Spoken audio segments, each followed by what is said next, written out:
My grandfather found me sleeping in the car. Son, what about the house I gave you? Didn't you like it? My mother answered, we took it from him and gave it to his sister. She has a family and deserves it more. My grandfather took out his phone and started yelling. Hey, Reddit. So my family literally stole the house my grandfather gave me, kicked me out, and left me sleeping in my car for 5 months. Then Gramps showed up unannounced and completely destroyed them. Buckle up because this gets wild. My name is Tyler, 22 years old, and I've always been the type of guy who keeps his head down and avoids drama. Not the loudest voice in the room, not the one starting fights or demanding attention, just quiet, respectful, the kind of person who'd rather give in than argue. And that exact personality trait, that's what my family used to absolutely wreck my life. Growing up, I was basically invisible in my own house. The kind of kid who could disappear for hours and nobody would notice or care. I'd come home from school and my parents wouldn't even look up from whatever they were doing. Meanwhile, if my sister walked in the door, it was like the president had arrived. Everyone dropping everything to hear about her day, her problems, her trivial nonsense that somehow always took priority over everything else. I have an older sister, Vanessa, who's 28. For as long as I can remember, she's been the golden child of our family. My parents, James and Linda, both in their early 50s, have treated her like she's the second coming. Everything in our household revolved around Vanessa. Her needs, her problems, her wants, her drama. It was always Vanessa this, Vanessa that. We have to help Vanessa. Meanwhile, I was just background noise. The favoritism wasn't even subtle. It was the kind of blatant preferential treatment that would make a sitcom writer say, tone it down, nobody will believe this. But it was my reality every single day. I'm talking about stuff that sounds made up, but I swear on everything it's all true. Let me paint you a picture of how bad it was. When Vanessa was in high school, she got a brand new car for her 16th birthday. Not a used Honda or something practical. A new car with the bow on top, whole 9 yards. My parents threw her this huge party, invited everyone we knew, made it this massive celebration. When I turned 16, I got a card with $50 in it and a lecture about responsibility. No party, no celebration, just another regular day where I was expected to be grateful for the bare minimum. When Vanessa wanted to go to college, my parents paid for everything. Tuition, housing, meal plans, spending money, new laptop, the works. She dropped out after 2 years because she wasn't feeling it, and they just shrugged it off like burning 20 grand was no big deal. Told her she'd find her path eventually and not to worry. When I asked about college help, they told me I should look into scholarships or student loans because you're smart enough to figure it out. Translation: we already spent our education budget on your sister, and there's nothing left for you. I ended up going to community college part-time while working full-time just to afford it. Took me 5 years to finish my associate degree because I could only take 1 or 2 classes per semester. My parents didn't come to my graduation, said they had other plans that day. Found out later they'd gone to some regional fair with Vanessa to help her look at craft booth rentals for a business idea she never followed through on. The double standards went way beyond education and gifts.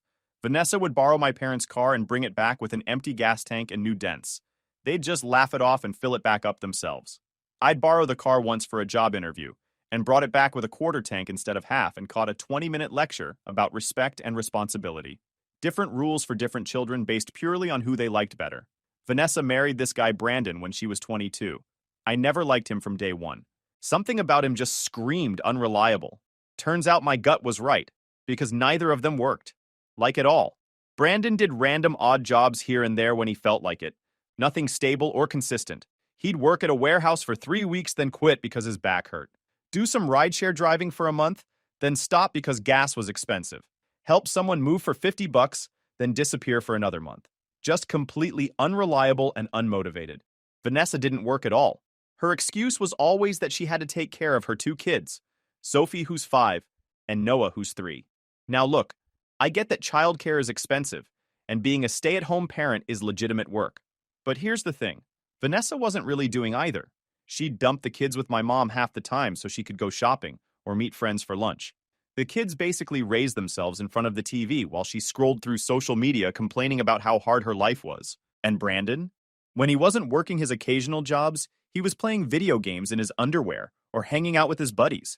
These two had kids they couldn't afford and just expected everyone else to pick up the slack. Zero planning, zero responsibility, just living in the moment and assuming someone would always bail them out. So how did they survive? Simple. They lived entirely off the monthly money my maternal grandfather George sent them, plus whatever scraps I could contribute when I had a little extra. We're talking about two able-bodied adults in their 20s who chose not to work because free money kept rolling in. And my parents enabled every bit of it. My grandfather is 74, been a widower for about 10 years now, and he's a successful retired businessman who lives about 3 hours away in another city. The man built his wealth from nothing, and he's got that old-school work ethic and no tolerance for laziness. Here's the thing about Gramps. He was always my favorite person in the family, and apparently I was his favorite too. Not because I kissed up to him or manipulated him for money. He just always said I was the only one in the family with any sense and actual humility. While my parents and sister saw him as an ATM machine, I actually spent time with him, listened to his stories, learned from him. I worked as an administrative assistant at this small company, making about $800 a month. Not exactly rolling in cash, but it was honest work and I was proud of it. The job was boring as hell. Filing paperwork, answering phones, scheduling appointments, basic data entry. Nothing glamorous. But I showed up on time every day, did my work properly, never called in sick unless I was actually dying. That kind of reliability meant something to me, even if nobody else noticed or cared. I paid my own expenses from that $800. Phone bill, car insurance, gas, my share of the grocery money when I still lived at home. Helped out at home when I could, even though technically I was the only one besides my parents actually contributing. And I saved whatever tiny amount was left over, usually between $50 and $100 a month if I was lucky, and nothing unexpected came up. Meanwhile, my parents constantly hounded Gramps for more money for Vanessa and her family. I'd overhear the phone calls.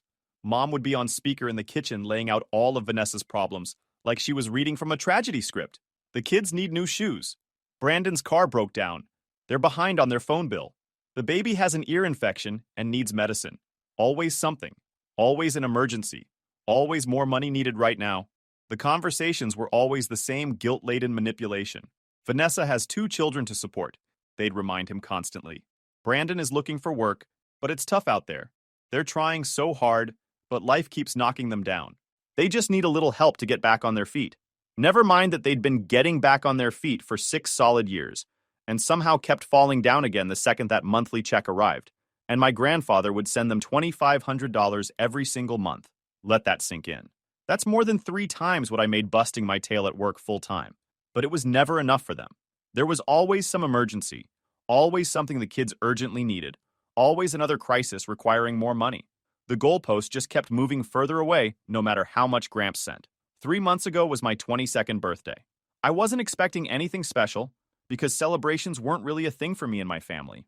My birthday usually passed with maybe a card, and if I was really lucky, someone would remember to say happy birthday at dinner.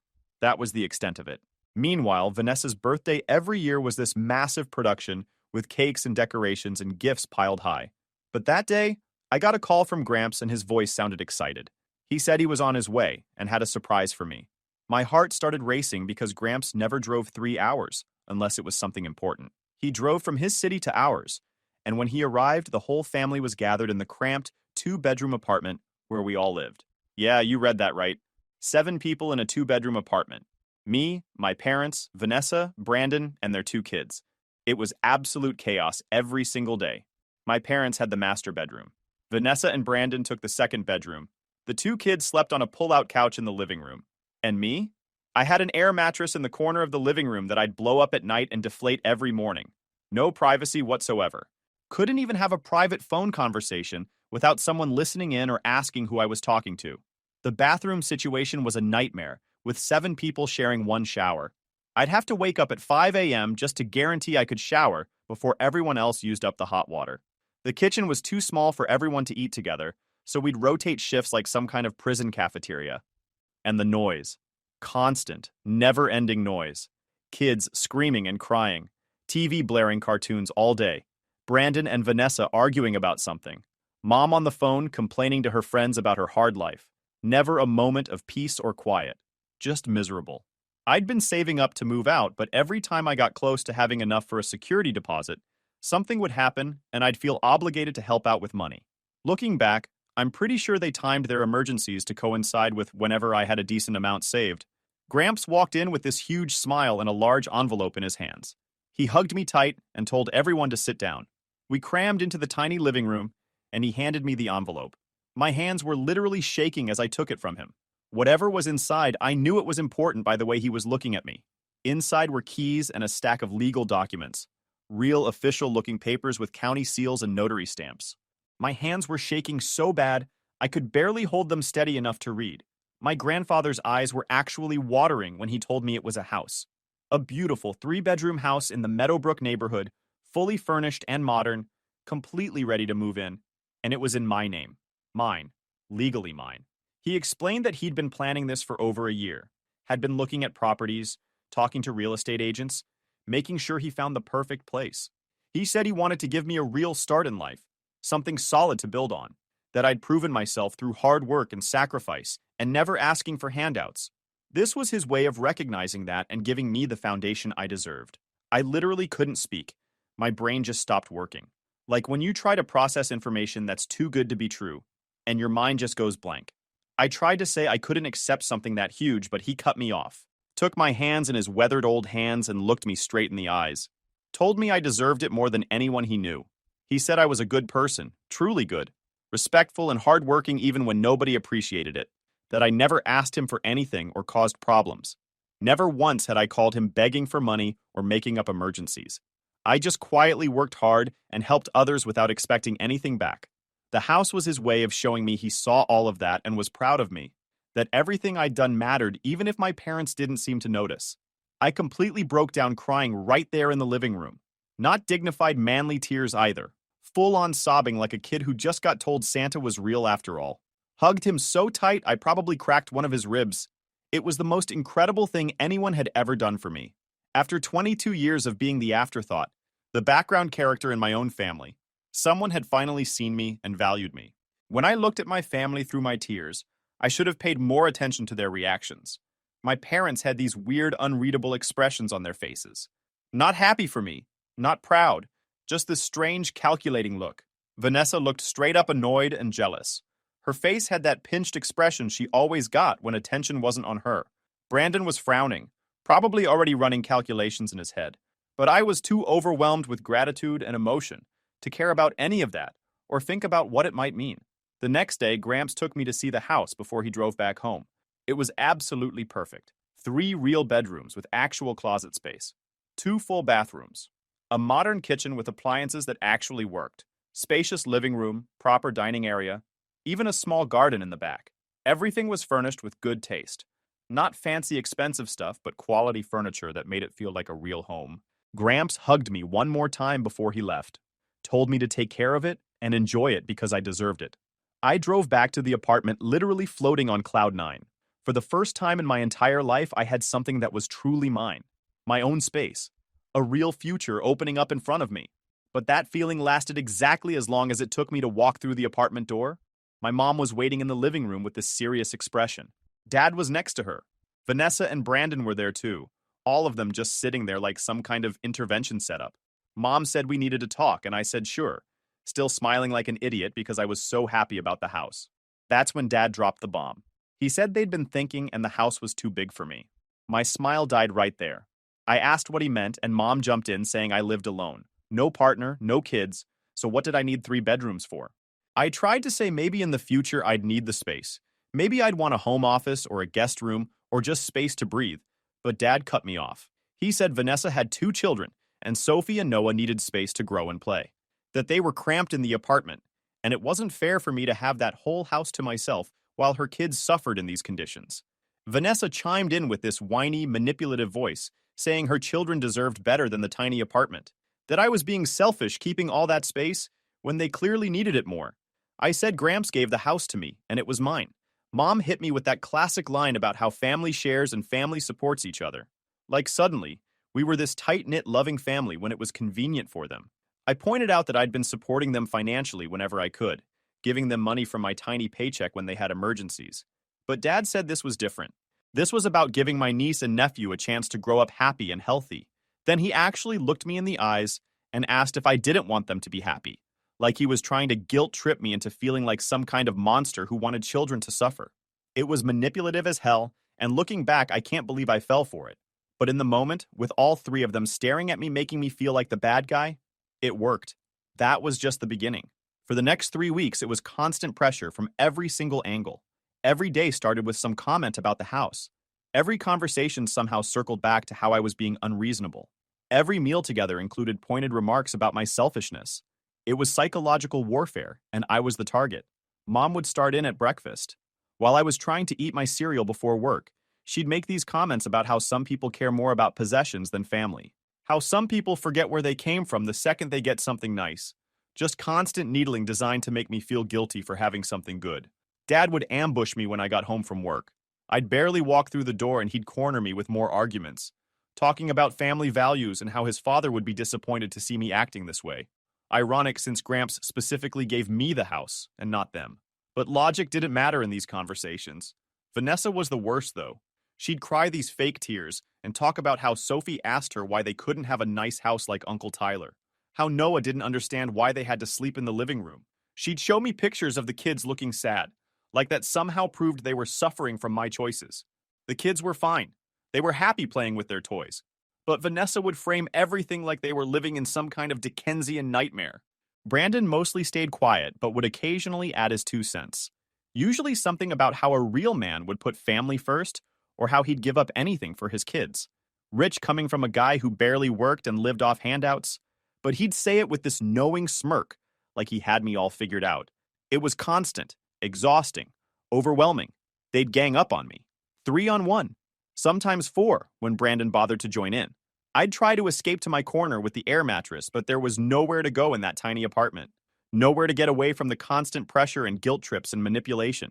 They'd bring it up at random times. I'd be watching TV and someone would make a comment. I'd be doing dishes and Dad would start another lecture. I'd be trying to fall asleep and hear them in the next room talking loudly about how selfish some people were. They wanted me to hear it, wanted me to know they were talking about me. It was calculated psychological pressure. After 3 solid weeks of this relentless campaign, I finally broke. I was exhausted, mentally drained, couldn't think straight anymore from the constant barrage. Every defense I tried to put up, they'd knock down with more guilt and more pressure. I felt like I was drowning, and they just kept pushing my head underwater. I told them fine, Vanessa could have the house. The celebrations were immediate. Vanessa actually hugged me for the first time in years. My parents patted my back saying I was such a good brother. Brandon smiled at me, probably already planning how to mooch off the new free house. That same week, they had me sign some papers. They told me it was just a formality, temporary paperwork so Vanessa and her family could move in. I was so mentally drained and beaten down that I signed without really reading everything. Big mistake. Huge. Within 3 days, they had completely moved into my house. My house. The one Gramps gave me. I helped them move their stuff in because of course I did. I was still in that doormat mindset. When the last box was inside, Vanessa turned to me and said they needed time to settle in as a family. Alone. She said I should give them space for a few days. I drove back to the apartment figuring I'd stay there temporarily while they got settled. But when I walked in, my parents had this weird energy. Dad told me to sit down. He said since the apartment was originally rented for the family, and now Vanessa wasn't living there anymore, they couldn't afford to keep paying for it. They were moving to a smaller place. Just the 2 of them. I asked where I was supposed to live. Mom said I'd figure something out, that I was resourceful and young, that this was my chance to be independent. I asked about going back to the house, and Dad said that wouldn't work. Vanessa's family needed stability, and having me there would be disruptive. Brandon apparently felt uncomfortable with me around. Vanessa said the kids needed their space. That's when I realized what had actually happened. They hadn't just convinced me to let Vanessa borrow the house. They'd completely taken it from me. And now they were kicking me out of the apartment too. For the next 2 weeks, I bounced between a friend's couch and my car. My friend Chris tried to help, but his place was a studio apartment barely big enough for him. I'd crash on his couch for 2 or 3 nights until I felt like I was overstaying my welcome. Then I'd make some excuse about staying somewhere else and end up back in my car. Most nights I ended up sleeping in my beat-up old car, parked in random spots around town. I'd try to find quiet residential streets where cops wouldn't bother me. Sometimes I'd park in 24-hour store parking lots. Once I even slept in the parking garage of my office building after everyone left. Anywhere I could find that felt somewhat safe. The car became my entire world. I kept a gym bag with clean work clothes. Had a cooler for cheap food I'd buy from gas stations. Kept my important documents in a locked box under the passenger seat. Tried to make it work, but it was degrading and exhausting. You don't realize how much you need a home base until you don't have one. I kept working at my job, but it was rough. Really rough. My boss started noticing I looked tired all the time. I'd make excuses about not sleeping well or having allergies. Couldn't exactly admit I was living in my car because my family stole my house. That's not the kind of thing you admit at work without people looking at you differently. Showering became this whole ordeal. I'd go to a 24-hour gym when I could afford the day pass, which was $10 I really couldn't spare. Other days, I'd do the best I could with gas station bathrooms and wet wipes. Real glamorous. Nothing makes you feel lower than brushing your teeth over a gas station sink while truckers give you weird looks. Eating was another nightmare. No fridge meant I couldn't keep real food. I lived off protein bars, packaged snacks, whatever didn't need refrigeration. Lost about 15 pounds those first few weeks because I was too stressed to eat properly and couldn't afford much anyway. People at work asked if I was sick. I'd lie and say I was trying this new diet. The worst was trying to maintain any appearance of normalcy. Going to work every day pretending everything was fine. Smiling when coworkers asked how my weekend was. Making up stories about my day instead of admitting I'd spent the previous night folded up in my car, trying to sleep while some guy had a loud phone argument in the parking lot next to me. I drove past the house sometimes. My house. The house that was supposed to be mine. Couldn't help myself even though it hurt every single time. I'd see lights on inside, Brandon's car in the driveway, toys scattered in the yard, Sophie and Noah playing in the garden that should have been mine, living the life that should have been mine. And I'd be sitting in my car with a stiff back and a growling stomach wondering how I let this happen. The worst part was my family had completely ghosted me. Not one phone call to check if I was okay. No texts asking where I was staying or if I needed anything. Nothing. Complete radio silence. They got what they wanted and I was disposable, useless now that they'd taken everything I had. 5 months of this. 5 long, miserable months sleeping in my car, showering at public facilities, eating garbage food to save whatever money I could. 5 months of feeling like the biggest idiot on the planet for letting them do this to me. 5 months of shame and regret, and wondering if things would ever get better. Then one morning, everything changed. I'd gotten tired of moving around every night, so I started parking on the street right in front of the house. Call it pathetic, but some part of me wanted them to see me there, to feel some kind of guilt. Not that it worked. They'd see my car and just go about their day like I didn't exist. I was asleep in the driver's seat, uncomfortable as always, when I heard loud knocking on the window. Scared me half to death. I jumped up and looked out to see my grandfather's face staring back at me. His expression went from concerned to confused to absolutely furious in about 2 seconds. He yanked open my car door and asked what I was doing sleeping there. I stammered something, but before I could explain, he looked at the house and then back at me. Asked what happened to the house he gave me. Didn't I like it? Why was I sleeping in my car instead of inside? That's when my mom came rushing out of the house. No idea how she was even there, but apparently she'd been visiting. She saw Gramps and put on this fake, surprised voice asking what he was doing there and that they didn't know he was coming. Gramps completely ignored her. Just kept staring at me, waiting for an answer. I tried to explain, but my voice cracked. He asked louder what happened to the house. Mom nervously approached and said she could explain. Gramps turned to her with this dangerous tone and told her to explain why his grandson was sleeping in a car in front of the house he'd given him. Mom actually swallowed hard before saying they took it from me and gave it to Vanessa. The silence after that was deafening. Gramps just whispered, "What?" like he couldn't believe what he'd heard. Mom kept rambling, trying to justify it. Said Vanessa had a family, had a husband and kids, deserved it more, that I was young and alone without a partner. What did I need such a big house for when I was just a failure who hadn't even started a family? Vanessa needed it more. I watched my grandfather's face go through about 5 different emotions. Disbelief, shock, rage, disgust, and finally pure fury. Without saying another word, he pulled out his phone and dialed a number. Mom asked nervously what he was doing. He spoke into the phone asking for a patrol car at this address immediately. Said there were people illegally occupying a property that was in his name and his grandson's name. Mom lost it. Started screaming that he couldn't do this, that children lived there. Gramps yelled back louder than I'd ever heard him that children shouldn't be living in a stolen house. He walked straight toward the front door, and Mom tried to block him, but he just pushed past her. He went inside shouting for everyone to get out right now. The screaming from inside was insane.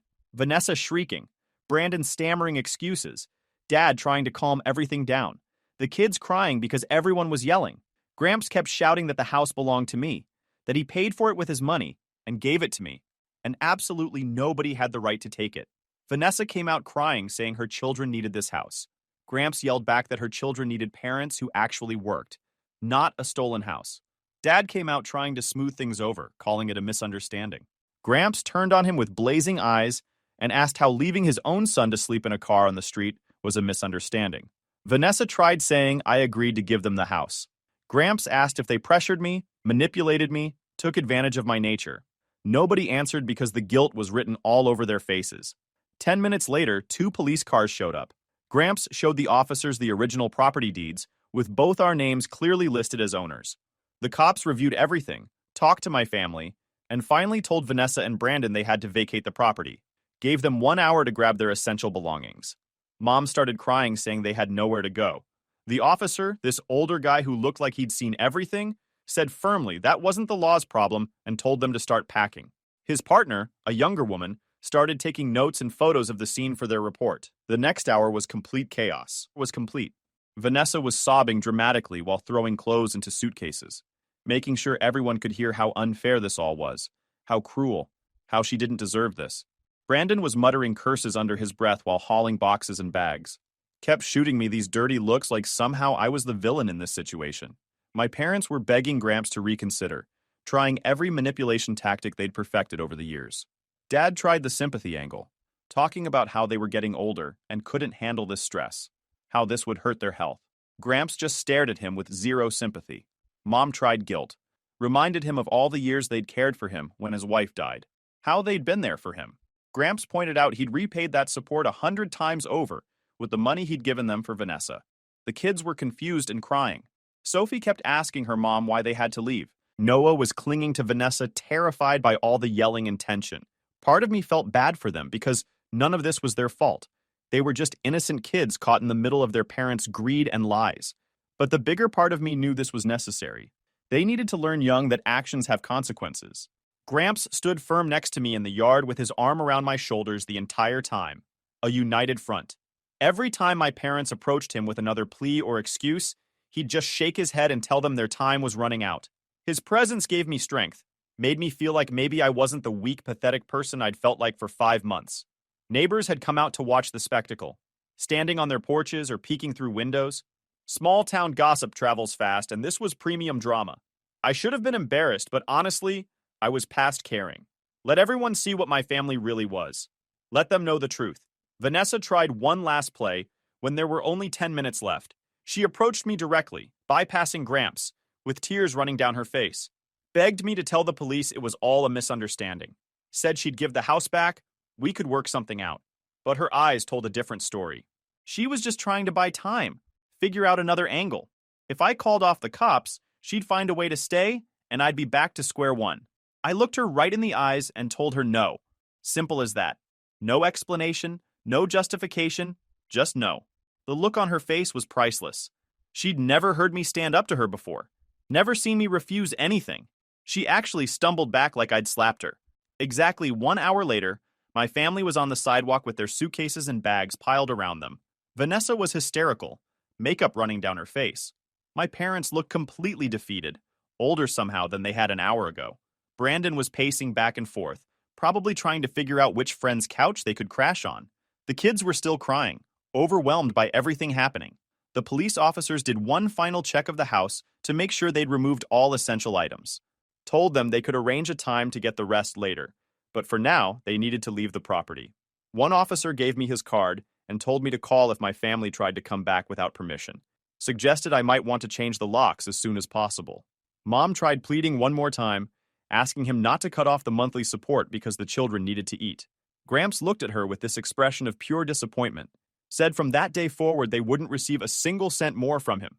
The monthly money was over, the help was over, everything was over. Vanessa cried about the children, and he said coldly that the children were their parents' responsibility. He pointed at Vanessa and Brandon and told them to get jobs and work like I'd worked my entire life. Told them to humble themselves like they'd humbled me. Dad tried one more time, but Gramps cut him off. Told my parents they were a disgrace for favoring one child so much they destroyed the other, for allowing them to steal their own son's house and leave him on the street. Said they didn't deserve to be called parents. Mom desperately said they were family. Gramps hugged me tighter and said I was his family, that they were just toxic people who happened to share his blood. Told them he never wanted to see them again, not to come near the house or near me or contact him. It was over. He left them there on the sidewalk with their stuff and their shame. We went into the house together. My house. Finally, actually mine. I started apologizing through tears, saying I was weak and should have stood up for myself. He said I wasn't weak. I was kind. And they abused that kindness. But it was over now, and he'd make sure nobody ever took it from me again. The following weeks were an adjustment period. I properly moved into the house, slept in a real bed for the first time in 5 months, showered in an actual bathroom with hot water and privacy, cooked in a kitchen with a full fridge and working appliances. It felt completely surreal. My family tried contacting me constantly. Phone calls, texts, emails, messages about how the children were hungry, how they couldn't afford rent, how Vanessa was suffering. 3 weeks after getting evicted, Mom sent me this long message. Said they made a terrible mistake, but we were family and I couldn't just leave them like this. Begged me to help them. For the first time in my life, I responded firmly. Told her no, that for years I'd helped them, given them my money and my understanding. And when I finally had something truly my own, they took it without remorse and left me on the street. Told them to get jobs like I always had. Then I blocked all their numbers. Gramps visited a week later to check on me. We had coffee in my living room and he asked how I felt. I told him honestly that I felt free for the first time in my life. He smiled with tears in his eyes and said that's exactly what he wanted to hear. The best part? About a month ago, I heard through a mutual family friend that Vanessa and Brandon both had to get actual jobs. Brandon works at a warehouse now doing manual labor, and Vanessa is waiting tables. My parents downsized to a tiny studio apartment. They're all struggling and learning what actual work feels like. Do I feel bad about it? Not even a little bit. They made their choices. They treated me like garbage, manipulated my kind nature, stole from me, and left me homeless. Now they're dealing with the consequences of their actions. That's not me being cruel. That's just reality catching up to them. The papers I signed? Turns out they'd basically forged documents claiming I was willingly transferring ownership. When Gramps showed the cops the real original deeds with both our names, it proved the whole thing was bogus. My family could have actually been charged with fraud, but Gramps decided the public humiliation and financial consequences were punishment enough. I agreed with him on that one. I changed my phone number and only gave the new one to Gramps and my actual friends. Nobody in my immediate family has any way to contact me now. Sometimes I wonder if they drive by the house, hoping to see me outside so they can try to guilt trip me again. But honestly, I don't even care anymore. They're dead to me. Guys, we are so close to hit 100,000 subscribers on this channel. If you are not subscribed to the channel, please consider subscribing. It really helps hit that 100,000 mark. Thanks for making this dream come true.